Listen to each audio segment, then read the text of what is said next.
Welcome to the Faith and Trauma Center podcast, a unique approach to exploring the intersections of religion, trauma, sacred spaces, and mental health.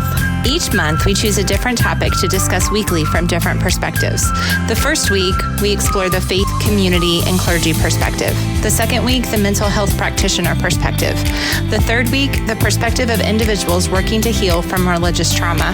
And the fourth week, we invite a special guest who has been impacted by our monthly topic to join us. This format follows the design of the Faith and Trauma Center's 3 pathways for resources and education. We invite you to explore all the additional material that we offer at faithandtraumacenter.org. Let's jump into this week's conversation. Hello, everybody. Welcome to another episode of the Faith and Trauma Center podcast. I am Holly Madden, and I'm here with Christie Love. We are the co-hosts of this podcast. It's our second one. I'm so excited we're here today, getting to start kind of our new schedule that we've created, see how this works, see if we like it. But I just want to start with just a check-in. So how are you? I am good. I am feeling really energized with new direction and new vision and all the stuff that we are working on. I'm feeling really excited about some of the webinars that we've got planned. I know I'm planning to do a webinar on trauma-informed preaching coming up soon, and another one on prayer trauma this fall. And so I think those are both really important conversations. So I'm really looking forward to those. I'm feeling good in general. Just, this is an exciting time of the year for me. You mentioned in our introduction episode that I am the spreadsheet nerd who likes to geek out on organization and planning. This is the time of year for me where I'm doing a lot of goal setting for next year and kind of doing some of that long-term planning. So that's always really nerdy. You also got to help me with some spreadsheets. I did get to do a spreadsheet with you. So that was really exciting. So yeah, I'm doing good. How are you? I'm good. I have had some up and down mental health, but that's okay.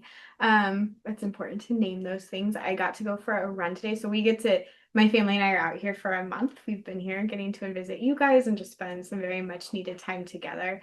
And I just haven't prioritized running, and that's like a huge coping skill of mine and something I just really love doing. And so I went for a run today, and I was like running, and I got to see the beautiful mountain. It's Mount Adams. So I came up a hill, and there was like this huge looming mountain, and it's just like this deeply spiritual moment. And I was like taking a picture and like staring at it, and people pass here probably like, I see this every day, and I'm like, it's just so beautiful. So I had this like beautiful moment, and I found a peach tree that was just like growing over a fence and desperately wanted a peach, but I didn't take it because that would have been unethical because it was a person's peaches, but that was so cool. And then I saw like a whole family of cactuses, so that was fun. So getting to just like enjoy the natural world. It's so fun when you visit other places and just like, this is normal to you all. Like, this isn't normal to me. So I had some of those moments today. So I'm good. I'm excited to be here. I'm excited for this conversation, kind of let you get to share a lot of your work, because this is really a topic that is just your not only passion, but like it is a lot of your work. So we're going to talk about religious trauma, and we're going to talk about it this first episode for the it's the second for the month, but it's the first for this series. Is that a good way to put it? Yeah. This one is for faith leaders and for clergy. But I thought it would be good to just start with like, what is religious trauma? How do you define it? Yeah. So, religious trauma is a new term, I think, in some ways. It's not a new concept, right? We know that people have been kind of documenting and studying, talking about, looking at the harms that take place in sacred context for a while, right? Late 70s, really we kind of start to see some of that language emerge. And you saw language used like spiritual abuse, or you saw language that was used around church hurt, some of that kind of language. But I think really in the last 4 or 5 years, we've kind of seen this term religious trauma become much more popularized, much more common in our vernacular that we talk about. But you're right. How do we define it? What does that look like? And it's not something that's really codified right now. There's a lot of different perspectives on how different people look at that. And so, I am not always a big fan of just adding definitions on top of things. But I think we do need a really good, solid, clear-cut definition of what religious trauma is. And so when I did my doctoral work, that was part of what I worked on, was putting forth a definition of religious trauma that was evidence-based. And that really kind of gave us a grounding point of which to understand this concept and to look at that. And so for me, that definition is understanding what the short and long-term effects of negative religious experiences are on an individual or a group's faith, health, relationships, and quality of life. And the reason that I use that particular definition is because I think that it's really important that we recognize that unlike the perspective of maybe church hurt, where, that was just a hurtful experience, when we talk about religious trauma, we're talking about something that has impacted you in such a way that it not only has short-term effects on you, but it has the potential to have potentially lifelong impacts on you as an individual.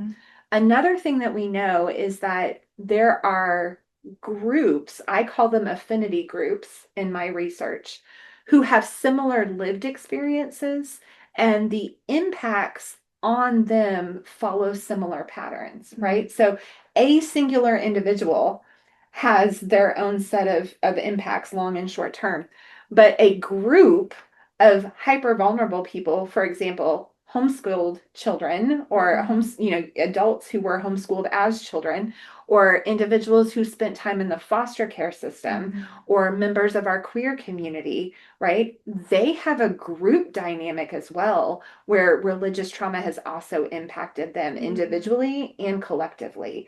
And I think it's also really important in that definition to highlight that religious trauma doesn't just impact our faith, right? This isn't just an issue of not feeling safe in church or, turning away from a divine being or a set of beliefs. Religious trauma really has the ability to impact us on an emotional level, a mental health level. It has physical health impacts, and that's a lot of the research that I also do.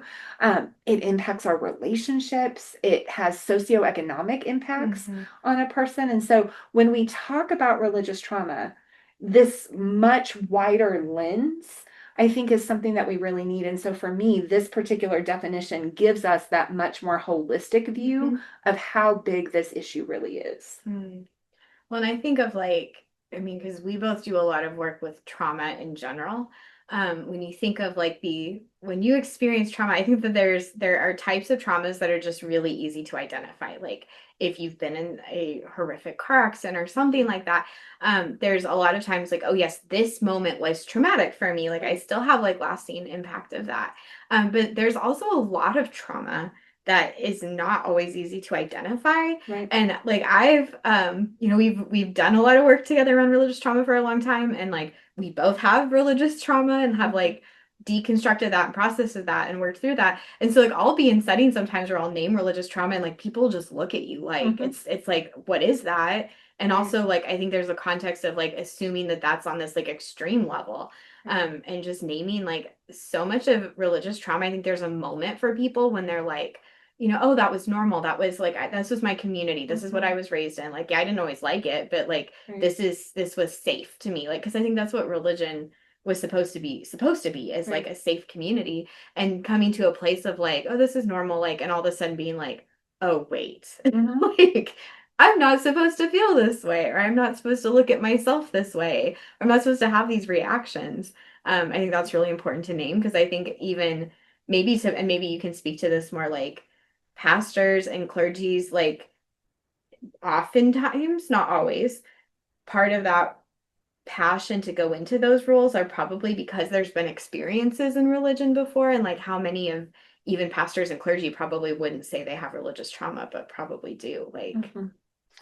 Uh, yes and no. I mean, I think one of the interesting studies that we're actually doing here at the Faith and Trauma Center right now, and one of the ones that I'm really interested to see kind of what this study shows us is a pastor's trauma study that we're doing.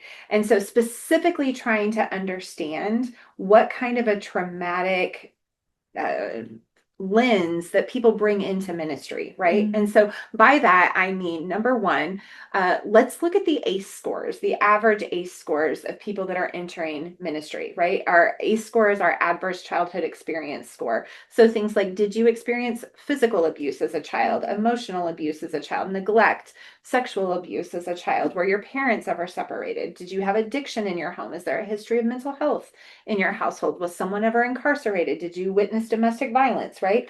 Like, what is that typical score for someone entering ministry? Because I hear you, and for some of us, yes, we enter into ministry because like our situations were rough and like faith really made an impact on us.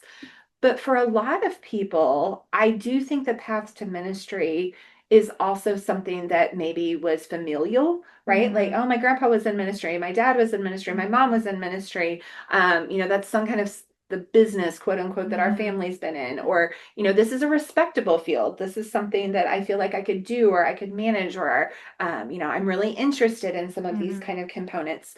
We do typically see overall, I typically see pastors who have a lower trauma exposure than the people that they're working with. And because of that, when we're talking about trauma in general, not just religious trauma, there's a gap that's happening, right? Like if you as a clergy member, if you as a faith leader haven't had to deal with trauma and really experience that, but you're now on the front lines trying to walk people through how to process and how to heal from and how to deal with trauma, there's an experience gap there. And I think it's critical that our seminaries and our internship programs, that we're very intentional to create trauma-informed experiences for clergy that help to bridge that gap.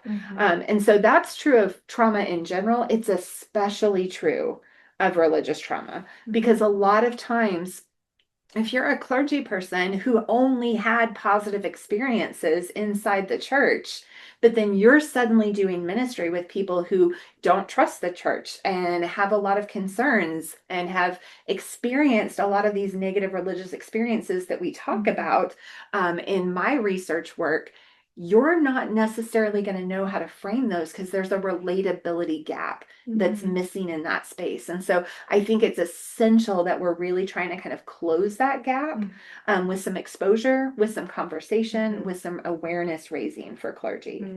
No, that's so good. And I mean, we talk about this a lot, and in our fields, we see this a lot too. Like there's oftentimes this expectation that like pastors will enter a counseling role, but like there has to be a recognition of like there's very little training for how to counsel someone, and it's a very different type of supporting people. Like I think that there's such a beautiful need for pastors to care for people in that pastoral care type of way, and there's an element of counseling with that versus the difference of like mental health counseling. And so many, I wonder how many pastors get into this field and feel like, oh, I have to do this, like I have to know about this, so they just kind of like fake it till you make it, or whatever, which is incredibly dangerous. Yes, right? Like yes. not knowing where your own professional boundaries are and where your knowledge ends, and you can't fake it until you make it. And how do you then refer people to the appropriate people who are trained and able to help people, I think is critically important. And to be honest, a source of a lot of religious trauma for people when there were pastors and clergy and faith leaders in their life who did not pull back or refer or respect that professional boundary, and they just tried to kind of overstep and overreach into something they weren't qualified to do, that can do a lot of harm to people. Well, and that's an element of religious trauma we see as a like dismissal of mental health symptoms in general. That can be something that people experience religious trauma from, is having their mental health battles dismissed or put different language to, and different things like that. So. Right. So for me, I look at 10 negative religious experiences, right? And I think that pretty much all religious trauma can be categorized into one of these 10 experiences. Mhm. And so like that one in particular that you're talking about, Holly, when we talk about having your mental health dismissed, or maybe you grew up in a faith context where you were kind of taught, I can just pray that away. If I'm dealing with depression or I'm dealing with anxiety, it's a sign I don't have enough faith, or I need to pray more, I need to read my Bible more, I need to go to church more. That would be the negative religious experience of having weaponized scripture or theological concepts used against you, right? When something is dismissed and labeled with kind of this large spiritual bypassing kind of, behavior, that definitely can be the source of some religious trauma. We also see things like shame and guilt. If that was a tool that was used against you regularly to try to shame you or guilt you into a certain behavior response, that kind of control response, that's a negative religious experience, right? We see the inability to express doubts. Not being able to be honest that you have questions or concerns, or that you were in a context where questions were not welcomed or not allowed. That's a negative religious experience. If you grew up with controlling caregivers, right? Whether those are parents, those were grandparents, foster parents, teachers, maybe, that were just incredibly controlling in terms of what you listened to, what you wore, who your friends were, the movies that you were allowed to see. This goes above and beyond just good parenting, right? This is that very authoritative, I'm only going to let you read Christian content. I'm only going to let you listen to Christian music. If it's very controlling, that can be a negative religious experience for some people. We see high rates in many Christian households and many Christian contexts, high rates of corporal punishment usage in parenting, high rates of physical abuse or domestic violence. Those would all be examples of violence in the home, which is a negative religious experience. Patriarchy is another negative religious experience. If you were raised in a context that inherently taught you from a sacred perspective that men are elevated over women by divine design, all the things that go with that, right? That doesn't just negatively impact women, that negatively impacts men and toxic masculinity and a lot of, unreasonable expectations on men as well, that we see happen. So, those pieces, there's definitely the more traditional, like toxic faith leader, faith community experience, not being able to be your authentic self. Is another one of those negative religious experiences. We especially see this with the queer community, but not even exclusively around sexuality or gender identity. We also see this with like political beliefs or scientific beliefs, or, I actually don't agree with that way that you look at that social issue. I actually think this, but I don't feel like I can say that around my family because, that would cause a lot of issues. Which often leads to the last one, which is estrangement. When we see, oftentimes estrangement doesn't exist in isolation as a negative religious experience. It's often connected to several of these others. Like this doesn't feel like a safe home. There was a lot of abuse here, or I can't be my authentic self. I can't ask questions. This is toxic to me. I either need to pull back and set some boundaries, or we see estrangement as rejection. When parents choose to reject a child, oftentimes based on gender identity, sexuality. We see this a lot in the queer community, of I'm disowning you because of my faith and your beliefs and our differences in values. I feel like when you break those down, it just, religious trauma is such a big word, as most types of trauma words are, in breaking those things down, I think can, I would just be curious if there's anybody listening that's like, oh my goodness, like, yes, I did experience that, or I know of people who've experienced that, or just have never thought about it that way. And I think that's really important. Well, and I think like you asked earlier, Holly, right? Like, how do people know that they've had religious trauma? And I think that's part of the issue. That's part of the problem. That's why we need new language. That's why we need a different definition, like the one that I suggested. That's why we need this lens of negative religious experiences. We did a large case study of 508 participants for my doctoral dissertation work. And now we're conducting this research on a national level through Faith and Trauma Center. And we'll be watching those results, for years to come, to kind of see how those things are connected to outcomes. How are they connected to physical health? How are they connected to mental health? How are they connected to, levels of income? How are they impacting levels of education? A lot of different pieces like that, just like we have with our more traditional ACEs research. I think the more information we have around this, the more we start to understand the complexity of this particular kind of trauma. The other big thing that I think is really critical for us as faith leaders to be aware of is religious trauma doesn't just happen in the church. Right? Like that's the stereotype. It doesn't just happen under stained glass and steeple, right? It's not just having a bad pastor or having a toxic church experience, which is why, terms like church hurt just do not encapsulate, right? all that can go into this, all that can come from this. We have identified 6 different sources where religious trauma can happen. So the church, yes, is one. It's the most common. It's the one that we often talk about and we know and we think about.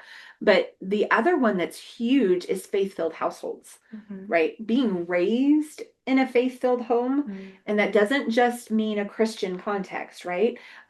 Being raised in a very fundamental, very conservative, very ritualistic, very rigid kind of religious framework in your home can potentially lead to some religious trauma. We also see this a lot, especially right now in our world, just in culture in general, like Christian nationalism, Christian culture, the way that faith gets attached to politics and power and policy dynamics, that can be harmful. You can have religious trauma and not even be a believer because of the toxicity of the language that's being used to possibly demean you and your existence and your lived experience. We see this with members of the queer community a lot. A lot. There's religious trauma and there's not necessarily religious involvement as an individual. We also see religious trauma that happens in schools, private schools, Christian schools. I know that's part of your story. We see it happen in workplaces. Right? Especially if you're working for a nonprofit, if you're working for a church. I know that, this particular episode is really kind of centered around faith leaders and clergy. Most of us have a story to tell of our own hurt and harm that happened to us or to our family as a result of things inside of the church, politics and power and shifting, practices and those kind of things. And so if there is faith-based employment, it's very common that we'll see religious trauma come with that as well. And the last one that we often don't connect, but we need to be connecting more, is religious trauma that comes as a result of outreach practices. And so this happens a lot. And so this is one really to stress and emphasize for church leaders.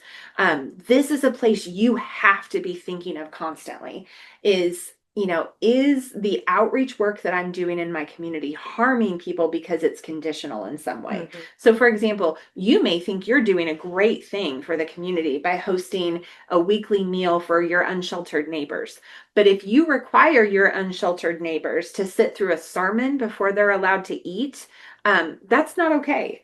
And that definitely can be a negative religious experience. If you're forcing someone, and I've seen this happen, every example I give, we have seen happen. I knew of a church that had a shower truck. And before you could use the shower truck as an unsheltered individual, they had to pray with you and give you a Bible tract.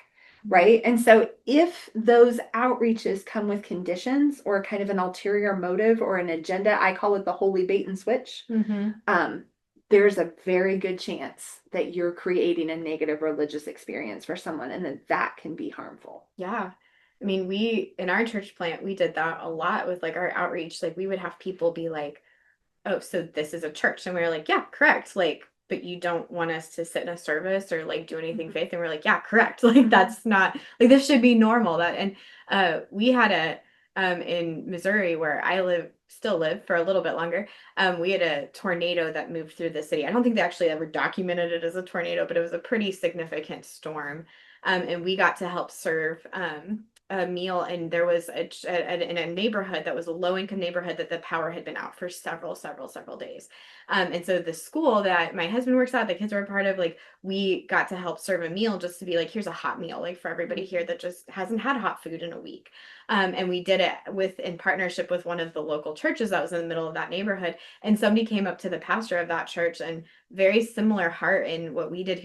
And they asked, like, are you preaching today or something like that? And he's like, no, we're just using a building because we have a building. Like, it was just like, that's just a free building. Like, Right. we've got grills and stuff like this. It's nothing church related at all. And I just really appreciate that, like, oh, seeing other people practice that. But I know we're like got like 10 more minutes. I would just be like, want to like be curious, and because I know this, but not everybody listening does. You're a pastor. You also are a research nerd. So the fact that you are passionate about this and you've done this amount of work does not surprise me at all. But not all pastors have that heart for research and to continue to stay in that place. But why did you choose to study religious trauma for your doctorate and to like make this such a big part of your work now? Yeah, a lot of it came from my own personal experience. And then the relational experiences that I had with other people. And so for me, I had a really formative experience early in my adulthood. I was married when I was really young. And that was a complicated relationship with an unfortunate outcome. Mm-hmm. And I found myself after 7 years of marriage as a single mom with 3 kids. And I vividly remember receiving a letter from the pastor of the church that I was attending at the time. And my mom attended that church with me as well. And the letter did not come to me, the letter came to my mom. And the letter pretty much said, you might want to let Christie know she might be more comfortable at a different church. And it was one of the first times, I grew up with a fairly privileged background, very middle class. I mean, we had some difficulties and some different things like that, but it was never like this just like, what am I going to do kind of, depths of despair kind of thing, like the end of this relationship was for me. And, how am I going to raise these kiddos? What is this going to look like? Right. And I was just kind of feeling very overwhelmed at that season of my life when I felt like I needed what the church claims to have the most, right? Like this community support, this love that was unconditional and support. And instead it was like, oh, you may be too much, you may be too hard. And so that was really eye-opening to me. And I had numerous other experiences that followed where I often say I could be the poster child for the person who had the justification to walk away from the church and just say, this is ridiculous. But instead, something inside of me just really kind of like developed around this injustice and this holy righteous anger and frustration at this is not what the church is supposed to be. And so I see what it is way too often, right? Where it doesn't know what to do, where it's harmful, where it's toxic, where it ends up causing people harm and hurt instead of what it should be, which is this place of love and an advocate for justice and a mouthpiece for the truth and willing to stand up for, the marginalized and the victimized in our society and not trying to pursue power. And so for me, I saw this gap and like, what does that look like if we're not where we could be, where we should be? And so for me, I use the term a lot, prophetic love. I developed a deep prophetic love for the church and what the church is capable of being, what the church is called to be, what the church should be. But most definitely, that prophetic love comes with a real frustration at what the church often is. And so for me, I think as I began this work personally, and I started to build relationships through, now almost 20 years of ministry in different capacities, I would sit and listen to people's stories. And I mean, it is hundreds and hundreds and hundreds of stories that really help to shape these 10 negative Mhm. religious experiences that I list in my research, because every single person's story fell into one of those 10 Mhm. categories. And the more and the more I saw the patterns, the more and the more that I saw the effect it had on people, the more motivated I became to Mhm. say, we have to do something about this. This was Mhm. never supposed to be the legacy of the church, was this degree of harm and hurt Mhm. that people are suffering from and walking away from, and they don't have language around. There's not a standardized diagnostic process for this kind of trauma. And so there's also not a lot of, healing modalities and support systems in place for people who've suffered Mhm. this kind of trauma and this kind of hurt. And I think what we don't always understand is when you suffer religious trauma, it is not just a relational rejection from Mhm. a person in authority or, a human family connection. Mhm. Um, it's also oftentimes internalized Mhm. for the person who suffers that as a divine rejection as well. And so you have to wrestle on all of these different levels with, for example, I did life and did some work with an individual who grew up in an evangelical church context, came out as queer, was estranged from their family, was rejected from their family, and had to leave this church that they had grown up in. So suddenly, this person, right, is dealing with a rejection from a human family, Mhm. being kicked out of a church family that tells everyone on their signage that all are welcome, and feels very much like holy rejection is Mhm. also, on them, and that they are not loved, they are not worthy. And so you are sent spiraling Mhm. into who's going to help me? Who's going to help support me? This particular individual was a young adult who was still trying to figure out how to make ends meet, how to make life decisions. And so that's where we start to see some of these socioeconomic outcomes where I don't have a support system. I end up on the streets and without stable shelter. Mhm. I'm more likely to possibly use substances to cope with a high degree of anxiety that I suddenly have. And so we see these spirals that happen because of these religious sacred trauma roots. And we have to talk about them. Mhm. We have to talk about them because it is genuinely, I would say, an epidemic in this country Mhm. that we do not fully understand the full scope Mhm. of the ripple effect out of churches and these, different organizations and faith-filled homes, and the harm that they have caused. Yeah. Mm. I love that.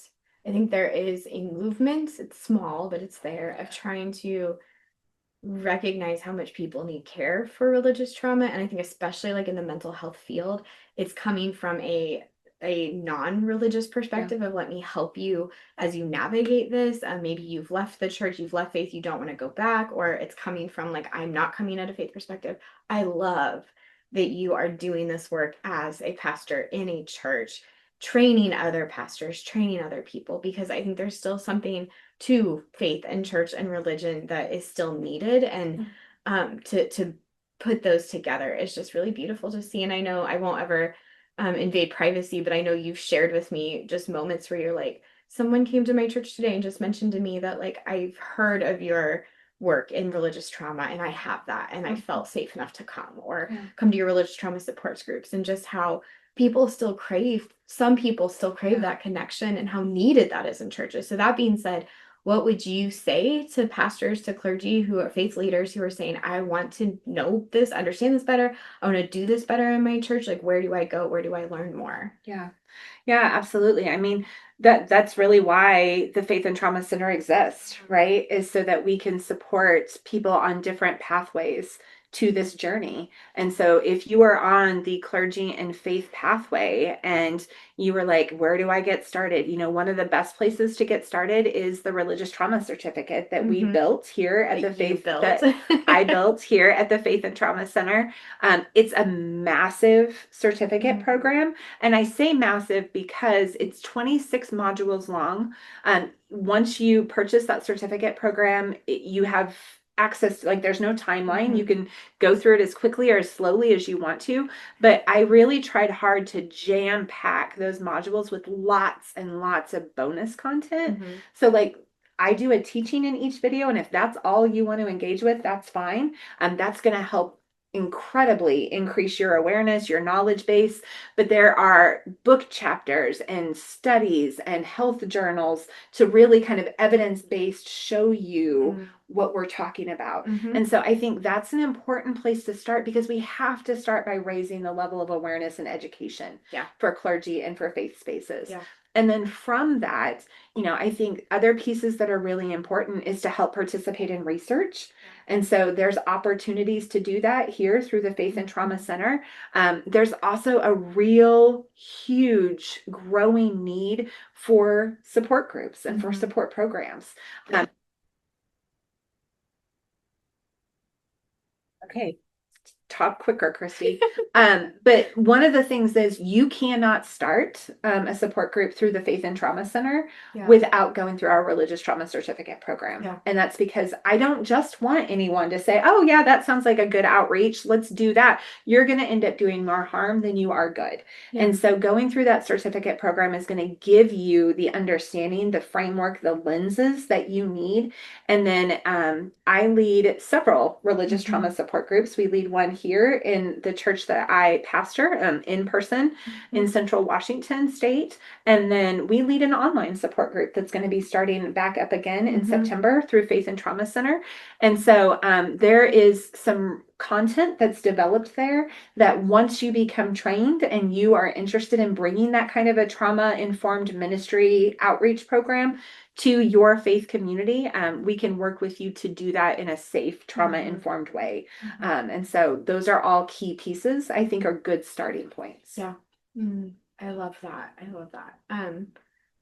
I just want to, you know, we've gotten to do this together for so long, but just thank you for your work, because I think it's just inspiring. And I've said that in the last episode, like, it's really inspired me to stay engaged in faith spaces as I've navigated my own religious trauma and named that, and just see both the value of the potential and also just how important this work is, and how much that's inspired me even as a mental health professional who's pursuing licensure right now, that this is actually an area I'd love to specialize in. And so much of that is because of you, and just seeing you you know, just dive in so deep to understanding this and the impact that that has had on people around you. And so thank you for all that you are working and doing, and then for sharing that with us. So do you have any like last parting words as we wrap up this podcast a couple minutes past our timer? I just think for clergy and for lay leaders, for faith community leaders and members that are listening to this, this is something that we have to be accountable to. You may not be someone who has caused negative religious experiences for people. You may not be someone who has inflicted religious trauma on someone, but we are all complicit in a system that, in general, and unfortunately, we become known by the most harmful pieces, right? And so even if we're doing great work, and even if we're doing great trauma-informed work, there are still people in our communities, in our neighborhoods, that are going to not feel safe in your presence because of an experience they had somewhere else. And so because of that, and because of the interconnectivity of the way that faith communities work, and you know, those kind of lenses, it's hard to explain to someone who has religious trauma, oh, well, we're actually this denomination and we're much more progressive and safe than that one, right? Because all of it feels unsafe to someone who's had a lot of negative religious experiences. So because of that, it is critical and it is crucial for you to be willing to engage in this work, improving your knowledge, being intentional to increase your awareness, really taking some time to evaluate and using some of the resources and the conversations that we will have on this podcast to evaluate the trauma informedness of your current ministry practices. What does that look like? Do you know how to recognize a trigger? Do you know how to de-escalate people? Do you know, different ways that religious trauma could manifest in a youth ministry program, right? This is something that impacts every aspect of every single thing that you do in ministry. And so it's not just something for you to say, oh yeah, I want to read a book about that. This needs to be something that you are committing to as an area that you are constantly engaging in for continuing ed, for personal development, for theological implications. There's so many pieces to this. So really, I think my final thing is just connect to this podcast as a starting point and use this as a tool regularly. For you, there will be one podcast a month that's specifically focused for faith and community leaders. Commit to listening to that. Commit to joining these conversations and engaging in resources that we put together, because that's how we start to change the systems that are broken and are causing harm. Thank you for all of that. If you would, there will be some of links to the religious trauma certificate and some of the other resources we have in our show notes. We also have our email address on there if you would like to engage with us in any way. And it's been a really powerful conversation. Next week, we get to talk about religious trauma in the context of the mental health world. So I'm excited to get to dive in there, and we will see you back next time. All right. Thanks, everybody.